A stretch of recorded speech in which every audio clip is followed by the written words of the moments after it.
দিনের বেলা একটি অন্ধ মেয়ে নিজ বাড়িতেই ধর্ষিত হয়। মেয়েটি তার ধর্ষণের বিচার নিতে কোর্টে যায়, কিন্তু মেয়েটির এই অন্ধত্ব তার ন্যায় বিচারের বাধা হয়ে দাঁড়ায়। একে তো ধর্ষণকারীকে কেউ দেখেনি, তারপরে ধর্ষণকারী কোনো প্রমাণও রেখে যায়নি। এমন পরিস্থিতিতে মেয়েটা হার না মেনেই লড়াই করে যায়। কিন্তু মেয়েটি কি আদৌ ন্যায় বিচার পাবে? আর পেলেও বা সেটা কিভাবে? জানতে হলে তোমাদেরকে সম্পূর্ণ ভিডিওটি দেখতে হবে। তো বন্ধুরা, আর বেশি স্পয়লার না দিয়ে চলো সরাসরি গল্পে ঢুকে পড়া যাক। মুভির শুরুতে আমরা দেখতে পাই একদল পুলিশ অফিসারকে একজন লোক অপরাধের খবর দিয়ে ডেকে আনে। পুলিশরা আসার পর জানতে পারে মায়া নামের একজন অন্ধ মেয়েকে ধর্ষণ করা হয়েছে। পুলিশ মেয়েটিকে জিজ্ঞাসা করতে শুরু করে। মেয়েটি তখন বলে, সেদিন আমি বাড়িতে একাই ছিলাম, কিন্তু যেহেতু আমি চোখে দেখতে পাই না, তাই ধর্ষণকারীকে আমি চিনতে পারিনি। এরপর মায়ার পরিবারের সবাই থানা থেকে বাসায় ফিরে আসে। রাতে বাড়ি ফেরার পর মেয়েটি তার ঘরে ঘুমিয়ে পড়ে। পরের দিন সকালে মায়ার বাবা আবারও পুলিশ অফিসারদেরকে বাসায় ডেকে আনে। তখন সে তাদেরকে মাটির তৈরি একটি মানুষের ভাস্কর্য দেখায়। মায়া অন্ধ হলেও সে একজন ভালো মানের আর্টিস্ট ছিল। তখন তার বাবা পুলিশ অফিসারদেরকে বলে, মায়াকে যে ধর্ষণ করেছে এই সেই ধর্ষণকারী। তখন পুলিশ অফিসাররা মায়ার বাবাকে বলে, মায়া অন্ধ হওয়া সত্ত্বেও সে কীভাবে ওই মানুষের মুখটি চিহ্নিত করলো। তখন মায়া পুলিশ অফিসারদেরকে বলে ওঠে, যখন তাকে সেই লোকটি ধর্ষণ করেছিল সে তার মুখটি তখনই স্পর্শ করে দেখছিল। মায়ের বাবা পুলিশকে জানায় যে তাদের একটি ছেলের উপর সন্দেহ রয়েছে। এই ঘটনা ঘটার একদিন আগেই মূর্তির মতো দেখতে একজন লোক তাদের বাড়িতে এসেছিল ঠিকানা জানতে। সেই ছেলেটি মূলত মায়াদের প্রতিবেশীর বাড়িতে এসেছিল। পুলিশ তখন তাদের প্রতিবেশী বিনোদ নামের একটি ছেলেকে এই বিষয়ে জিজ্ঞেস করে। পুলিশ বিনোদকে বলে, ছেলেটি তোমার কী হয়? বিনোদ তখন বলে, সে আমার খুবই ভালো বন্ধু। আর সেই ছেলেটির নাম ছিল মাইকেল, যে কিনা তারই সহপাঠী। মাইকেল তার বিয়েতে বিনোদকে নিমন্ত্রণ জানাতে এসেছিল।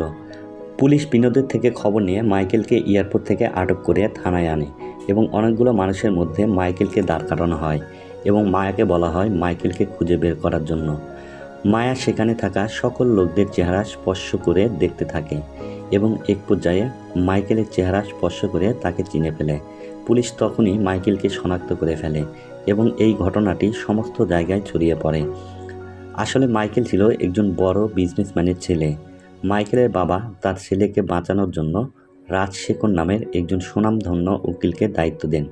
রাজশেখরের মেয়েও ছিল একজন আইনজীবী। সে তার মেয়েকে নিয়ে মাইকেলের বাবার কাছে এসে পৌঁছায়। রাজশেখর মাইকেলের বাবাকে জানায় মায়ার বাবার আরও একজন স্ত্রী রয়েছে এবং তার আরও দুটি ছেলে রয়েছে। রাজশেখর তখন মাইকেলের বাবাকে বলে, প্রথমে আমরা তাদেরকে টাকার লোভ দেখিয়ে মামলা সরিয়ে নিতে বলতে পারি। আর ঠিক তখনই মায়ের দুই সৎ ভাইকে ডেকে আনা হয়। তখন রাজশেখর মায়ের ভাইদেরকে বলে, তোমাদের বোনকে বেশ কিছু টাকা দিয়ে দেওয়া হবে, তোমরা তোমার বাবাকে বলে মামলাটি উঠিয়ে নিতে বলো। এরপরে আমরা দেখতে পাই মায়ের ভাইরা তার বাবাকে বোঝাতে এসেছে। তারা তার বাবাকে বলে, পুলিশের ঝামেলায় পড়লে আমাদেরকে অসম্মানিত হতে হবে। তারা এই ভয় দেখিয়ে তার বাবাকে ছলে বলে কৌশলে বোঝাতে চায়। তারা আরও বলে, মাইকেলের বাবা একজন বড় মাপের ব্যবসায়ী, সে যে কোনো মূল্যে মাইকেলকে জেল থেকে ছাড়িয়ে আনবে। তাদের সাথে কোনো মতেই আমাদের টিকে থাকা সম্ভব হবে না, তাই এখনই আমাদের মোক্ষম সুযোগ। যত বেশি হোক তাদের কাছ থেকে টাকা নিয়ে আমাদেরকে মামলাটি উঠিয়ে নেওয়া উচিত। ছেলেদের মুখ থেকে এমন কথা শুনে মায়ের বাবা তাদেরকে চলে যেতে বলে। পরের দিন সকালে সকলকে হাজির করা হয় আদালতে। আদালতে মাইকেলের উকিল রাজশেখর বলতে শুরু করে, এই ঘটনাটিতে একটি অন্ধ মেয়েকে ধর্ষণ করা হয়। আসামি কোনো প্রমাণ না রেখে সেখান থেকে পালিয়ে যায়। আসলে যে মেয়ে তার চোখেই দেখতে পায় না, সে কিভাবে একজন মানুষের মূর্তি বানায়? আর পুলিশ সেটাকে সত্য মনে করে মাইকেলকে ধরে হাজতে ভরে দেয়। এখানে রাজশেখর আরও বলে, মায়ার শরীরে ধর্ষণকারীর কোনো চিহ্নই পাওয়া যায়নি, তাই এটি একটি বানোয়াট এবং মিথ্যা মামলা। আর ঠিক তখনই মায়ার পক্ষ থেকে একজন সরকারি উকিল তার মতামত দিতে শুরু করে, কিন্তু সে কিছুতেই রাজশেখরের সাথে যুক্তি তর্কেতে পেরে উঠছিল না। উপযুক্ত কোনো প্রমাণ না দিতে পারায় মাইকেল সেবার জামিনে বাইরে চলে আসে। জামিনে ছাড়া পাওয়ার পর মাইকেলের উকিল শেখর মাইকেলকে জিজ্ঞাসা করে, তুমি সেদিন যে সমস্ত ঘটনা ঘটিয়েছ আমার কাছে সব কিছুর সত্য বলো, তা না হলে কোনোভাবেই তোমাকে বাঁচানো সম্ভব হবে না। তখন মাইকেল শেখরকে সমস্ত ঘটনা জানায়। পরের দিন সকালে মায়ার মামলার তদন্তকারী পুলিশ অফিসার মায়ার বাবাকে জানায়, অত্যন্ত হাই প্রোফাইল লোকের সাথে মামলায় জড়ানোর কারণে হয়তোবা তাদেরকে মামলা থেকে সরিয়ে দেওয়া হতে পারে। এজন্য পুলিশ অফিসার তাদেরকে বলে তাদেরকে এজন্য একজন অভিজ্ঞ উকিল দরকার, আর সে কারণে তাদেরকে আদালতে আবেদন করতে হবে। এবং সে তাকে আরও বলে তাকে না জানিয়ে কোনো কাজই যেন তারা নিজেরা না করে। মামলাটি বানচাল করে দিতে কিছু মানুষ মায়ার বাবার কাছে আসে, কিন্তু মায়ার বাবা তাদের কোনো কথাই পাত্তা দেয় না। তখন সেই তদন্তকারী পুলিশ অফিসার বিজয়মোহন নামে একজন সাসপেন্ডেড লয়ারের সাথে দেখা করতে যায়, আর তার সাথে সমস্ত ঘটনা খুলে বলে। তখন পুলিশ ইন্সপেক্টর আরও বলে যে আপনাকে আমরা মায়ার মামলায় আইনজীবী হিসেবে দেখতে চাই। তখন সেই আইনজীবী তাদেরকে জানায়, আমি দীর্ঘদিন ধরে এই পেশা থেকে অব্যাহতি নিয়েছি, তাই হয়তোবা আমি ধারণা করছি আমার দ্বারা এই মামলা লড়া ঠিক হবে না। বারবার অনুরোধ করার পরও বিজয় কোনোভাবেই রাজি হচ্ছিল না। তাই সকলের রিকোয়েস্টে সে মায়ার বাড়িতে মায়ার সাথে একবার দেখা করতে যায়। বিজয় তখন মায়ার সাথে কথা বলতে থাকে। সে মায়াকে বলে, আমি দীর্ঘদিন যাবৎ আইনি পেশার সাথে নিযুক্ত নই এবং আমি আমার আত্মবিশ্বাসও হারিয়ে ফেলেছি, তাই আমার দ্বারা সম্ভব হবে না তোমার এই মামলাটা লড়া। তখনই মায়া বলতে থাকে, আমি খুব অল্প বয়সে আমার বাবা মাকে হারিয়ে ফেলেছি, এরপর আমার দৃষ্টিশক্তিটাও চলে যায়। আমার এই অবস্থার জন্য প্রতিনিয়ত মানুষের কাছে আমার কথা শুনতে হয়। আমি আমার মানসিক শক্তি হারিয়ে ফেলেছি, কিন্তু আমাকে যারা খারাপ বলে তাদেরকে আমি ভয় পাই না। আর আমি ভালো করেই বুঝতে পেরেছি আপনি আমার হয়ে মামলাটা লড়তে চাচ্ছেন না, আর আপনি আমাকে কোনো মতে কষ্টও দিতে চাচ্ছেন না। আমি আপনার সাথে কথা বলে যতটুকু বুঝতে পেরেছি আপনি একজন ভালো মনের মানুষ, তাই আপনি মুখের উপর সরাসরি না করে দিয়ে আমার মনে কষ্ট দিতে চান না। এরপর দেখা যায় বিজয় সেখান থেকে বেরিয়ে আসে এবং সে তখনই তাদেরকে বলে, আমি কোনোভাবেই মেয়েটিকে হেরে যেতে দিতে পারি না। এরপর বিজয় মায়ার মামলা তদন্ত করতে শুরু করে, সেই সাথে প্রমাণও খুঁজতে থাকে যেন মায়ার মামলায় মাইকেলকে যথাযথ শাস্তি দেওয়া যায়। এরপর বিজয় মায়ার বাবা মা ভাই সহ সকল প্রতিবেশীর সাথে কথা বলতে শুরু করে। বিজয় যখন আদালতে পৌঁছায় তখন তার সাথে মাইকেলের উকিল শেখর এবং তার মেয়ে পূর্ণিমার সাথে দেখা হয়, কিন্তু তারা একে অপরের সাথে কথা বলে না। আসলে এর পিছনে একটা মুখ্য কারণ রয়েছে। কিছু বছর আগে বিজয় রাজশেখরের সহকারী হিসেবে কাজ করতেন। তখন পূর্ণিমা ছিল একজন জুনিয়র ট্রেনার। পরবর্তীতে একসময় দেখা যায় বিজয় এবং পূর্ণিমা একে অপরকে পছন্দ করতে শুরু করে, কিন্তু পূর্ণিমার বাবা অর্থাৎ রাজশেখর এই সম্পর্কটা কোনোভাবেই মেনে নেননি। তাই রাজশেখর মিথ্যা মামলায় বিজয়কে কিছু বছর আইনি পেশা থেকে সরিয়ে দেয়, আর তারপর থেকেই বিজয় আর আইনি পেশায় নিয়মিত ছিলেন না। যাই হোক, এরপরে ঘটনাটা আবার আদালতে ফিরে আসে। এরপর দেখা যায় দুই পক্ষের সকল লোকই আদালতে উপস্থিত রয়েছে। প্রথমে মায়ার বাড়ির কাজের লোককে ডেকে আনা হয়। বিজয় তাকে প্রশ্ন করে, সেদিন কি হয়েছিল, আপনি কি কিছু জানেন? তখন সেই মহিলা বলতে শুরু করে, সেদিন সকালে মায়ার বাবা মা একটি বিয়ের অনুষ্ঠানে চলে যাচ্ছিল। তখন আমি আমার কিছু ব্যক্তিগত কাজের জন্য ব্যাংকে চলে যাই। ব্যাংক থেকে ফেরার পর আমি মায়াকে দেখে প্রচণ্ড ভয় পেয়ে যাই। তারপর আমি মায়ার বাবা মাকে ফোন করি, কিন্তু কাউকে আমি ফোনে না পেয়ে তাদের বাড়ির পাশে থাকা প্রতিবেশীদের সমস্ত ঘটনা খুলে বলি। তারপর তাদের প্রতিবেশী পুলিশ অফিসারকে ডেকে আনে। ততক্ষণে মায়ের বাবা মাও বিয়ের অনুষ্ঠান থেকে চলে আসছিল। তারপরে আদালতে বিচারক বিপক্ষ দলের উকিল শেখরকে ওই কাজের মহিলাকে প্রশ্ন করতে বলে। শেখর তখন কাজের মহিলাকে জিজ্ঞাসাবাদ শুরু করে। শেখর বলে, তাদের বাড়িতে মোট কতটি চাবি রয়েছে? কাজের মহিলা তখন শেখরকে বলে, বাড়িতে মোট 2টি চাবি রয়েছে, একটি আমার কাছে থাকে এবং অন্যটি মায়ার বাবা মা নিজের কাছেই রাখে। তখন শেখর বলে, তুমি যে তাহলে বাইরে ছিলে, এই কথাটা মায়ের বাবা ভালো করেই জানতো, আর সে যদি তখন লুকিয়ে লুকিয়ে বাড়িতে গিয়ে ফিরে আসে তখন সে কথাটা আর কেউ জানবে না। আর তুমি যদি ঘরের দরজা বন্ধ করে বাইরে বের হয়ে থাকো, তারপরও বাড়ির ছাদ দিয়ে ঘরের ভিতরে প্রবেশ করা সম্ভব, কিন্তু কেউ শুধুই কেনই বা বাড়ির ছাদের দরজা খোলা রাখবে? এরপর শেখর আরও বলে, তুমি যে পুলিশকে ডেকেছিলে এজন্য কি মায়ের বাবা তোমাকে বকেছিল? তখন কাজের মহিলা বলে, হ্যাঁ, আমাকে বকেছিল, কিন্তু সেটা মায়ার সম্মানহানির জন্য। এরপরে আবারও দেখা যায় বিজয়মোহন মায়ের মাকে প্রশ্ন করতে শুরু করে এবং বলে যে, আপনি কি কখনো মাইকেলকে দেখেছেন? তখন মায়ের মা বলে যে, মাইকেল যেদিন প্রথম তার বন্ধুর ঠিকানা চাইতে এসেছিল তখন সে তাকে প্রথমে দেখেছিল, আর হয়তোবা সেও সেই দিন তাদের বিয়েতে যাওয়া এবং পরের দিন মায়া একাই বাসায় থাকবে এই কথাটা জেনে গিয়েছিল। এরপর বিপক্ষ দলের উকিল মায়ার মাকে প্রশ্ন করতে শুরু করে।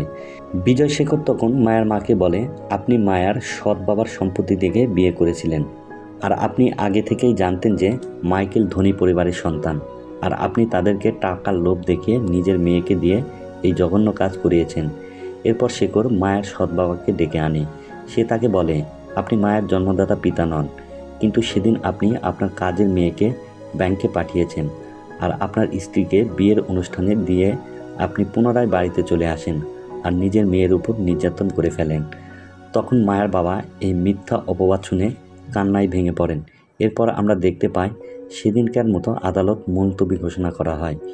এর পরের দৃশ্যে দেখা যায় বিজয় মায়াকে আদালতে কিভাবে নিজের বক্তব্য পেশ করতে হবে সেই বিষয়টি বোঝাচ্ছেন।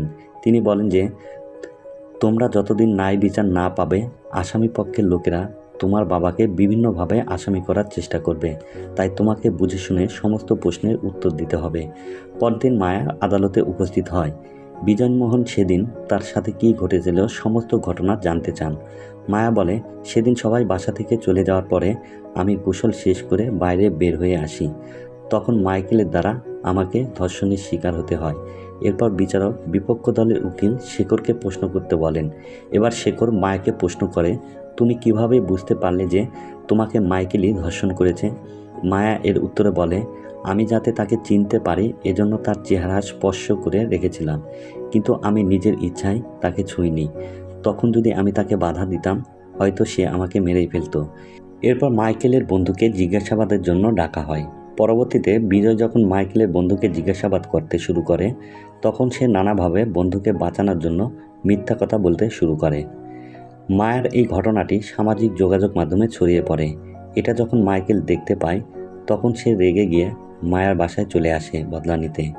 মাইকেল মায়া ও তার পরিবারের সবাইকে হুমকি দেয় এবং বলে মামলাটি তুলে নিতে, আর তারা যদি এই মামলা তুলে না নেয় তাহলে তাদের সবাইকে মেরে ফেলবে। এরপর মাইকেল সেখান থেকে চলে যায়। পরের দৃশ্যে শেখর কিছু কাজের জন্য দিল্লিতে চলে যায়। এজন্য রাজশেখরের মেয়ে পূর্ণিমা মাইকেলের হয়ে মামলাটি লড়তে আসে। এরপর দেখা যায় আদালতে বিজয়মোহন তদন্তকারী পুলিশ অফিসারদেরকে জিজ্ঞাসা করতে শুরু করে। তিনি জিজ্ঞাসা করে, আপনারা কিভাবে মাইকেলকে চিনেছিলেন? তখন পুলিশ অফিসাররা কোর্টে বলে, আমরা মায়ার তৈরি সেই মূর্তি দিয়ে মাইকেলকে চিনেছিলাম, আর মূর্তি যদি ভেঙে যেতে পারে সেজন্য আমরা কয়েকটি ছবি তুলে রেখেছিলাম। তখন পূর্ণিমা জিজ্ঞেস করে, তাহলে ওই ছবিগুলো কোথায়? তখন পুলিশ ইন্সপেক্টর বলে, আমাকে এই মামলা থেকে সরিয়ে দেওয়া হয়েছিল, আর ঠিক তখনই ছবিগুলোকে সরিয়ে দেওয়া হয়েছে। আর ঠিক তখনই পূর্ণিমা বলে, আপনি ছবিগুলো নিজেই সরিয়ে দিয়েছেন, কারণ ছবির সাথে আপনি মাইকেলের মিল খুঁজে পাননি, আর আপনি এটাও ভালো করে চেয়েছিলেন মাইকেল যাতে জেলের বাইরে না আসতে পারে, এজন্যই আপনি এই ছবিগুলো চালাকি করে সরিয়েছেন। এরপর বিচারক মাইকেলকে এই মামলার বিষয়ে জিজ্ঞাসা করে। মাইকেল বলে, আমি নির্দোষ, আমাকে ফাঁসানো হয়েছে। আমি সেদিন সকালে বিনোদের বাড়িতে গিয়েছিলাম, আর সেখান থেকে আমি আমার বন্ধুর রিসোর্টে গিয়েছিলাম। এরপর আমি যখন দেশের বাইরে যেতে চেয়েছিলাম, এরপরেই আমাকে এয়ারপোর্ট থেকে ধরে আনা হয়। এরপর দেখা যায় বিচারক এই মামলার বাকি কাজের জন্য পরবর্তী তারিখ ঘোষণা করেন। এরপর বিজয়মোহন মাইকেলের বলা কথা অনুযায়ী তার নিজের কলিগকে মাইকেল সেদিন কোথায় কোথায় গিয়েছিল তা খোঁজ দিতে বলে। তখন তারা খুঁজতে গিয়ে একটি রেস্টুরেন্টে সিসিটিভি ফুটেজ পান। ভিডিওতে দেখা যায় সত্যি মাইকেল এবং তার বন্ধু সেই রেস্টুরেন্টে গিয়েছিল। এরপর বিজয়মোহন পুলিশকে সেই ভিডিওটি দেখায়। তখন বিজয় আবার আগের ভিডিওটি পুনরায় দেখার জন্য বিচারকের কাছে আবেদন করে। আগের দিনের ভিডিওটি যখন আবার প্লে করা হয়, যেখানে দেখা যায় কিছু অংশ এডিট করা হয়েছে। এরপর আরও দেখা যায় শেখর এই কেসে জেতার জন্য সেই রেস্টুরেন্টের কর্মীকে ভয় দেখিয়ে ভুল ভিডিও তৈরি করেছিল। তখন বিচারক রাজশেখরের এই বেআইনি অপরাধের জন্য তাকে আইনের আওতায় আনার নির্দেশ দেন। এরপর তার বিরুদ্ধে পুলিশকে মামলা করতে বলেন। পরবর্তীতে দেখা যায় পূর্ণিমা তার বাবার পরিবর্তে মামলাটি লড়তে শুরু করে। বিজয় মাইকেলের ড্রাইভারকে জিজ্ঞাসা করে যে সেদিনকার সে মাইকেলের গাড়ি চালিয়েছিল কিনা, কিন্তু ড্রাইভার তখন তাকে মিথ্যা কথা বলে যে সেদিন সে গাড়িটি চালাচ্ছিল না। ঠিক তখনই বিজয়মোহনের কলিগ চলে আসে প্রমাণ নিয়ে।